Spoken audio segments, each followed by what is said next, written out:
Kita ke Kupang, Saudara. Universitas Nusa Cendana menegaskan komitmennya mendukung upaya pengentasan kemiskinan melalui kolaborasi dengan pemerintah pusat, Karang Taruna, dan berbagai mitra strategis di Nusa Tenggara Timur.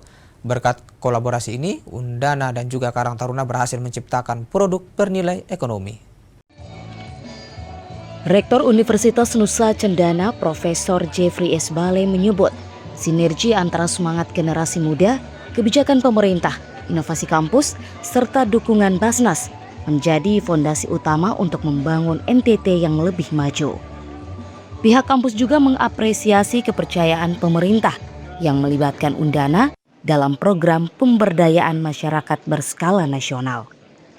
Lewat program berkelanjutan ini, Undana berkomitmen mewujudkan masyarakat NTT yang sehat, cerdas, dan sejahtera, sekaligus menyongsong visi Indonesia Emas tahun 2045. Undana berterima kasih atas kepercayaan besar yang diberikan untuk menjadi bagian dari ikhtiar mulia ini, sehingga Tuhan Yang Maha Esa senantiasa menganugerahkan hikmat, kekuatan, dan perlindungan bagi kita semua dalam mengemban amanah pengabdian kepada masyarakat, bangsa, dan negara. Kiranya langkah sinergis pada hari ini menjadi tapak yang berkelanjutan untuk mewujudkan Undana yang berdampak, berkontribusi nyata bagi Nusa Tenggara Timur yang maju, sehat, cerdas, dan sejahtera, serta menyongsong cita-cita besar Indonesia Emas tahun 2045.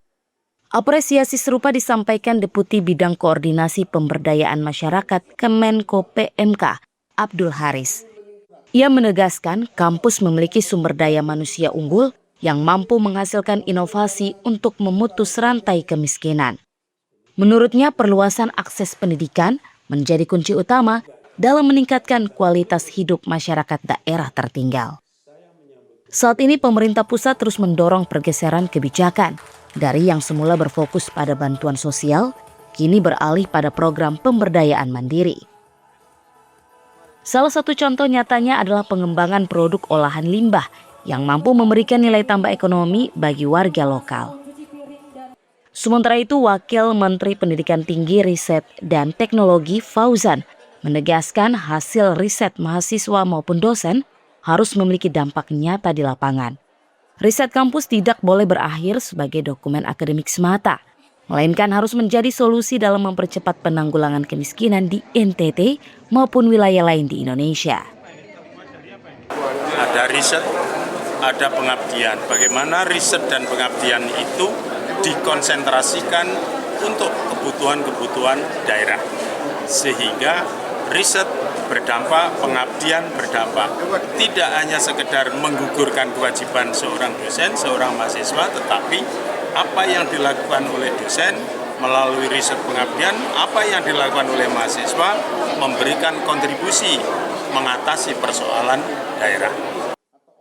Percepatan pengentasan kemiskinan menjadi salah satu fokus utama pemerintah pada tahun 2026. Langkah ini sekaligus menjadi implementasi nyata dari Instruksi Presiden Nomor 8 Tahun 2025 tentang pengentasan kemiskinan ekstrem. Citos Natun, Kompas TV, Kupang, Nusa Tenggara Timur.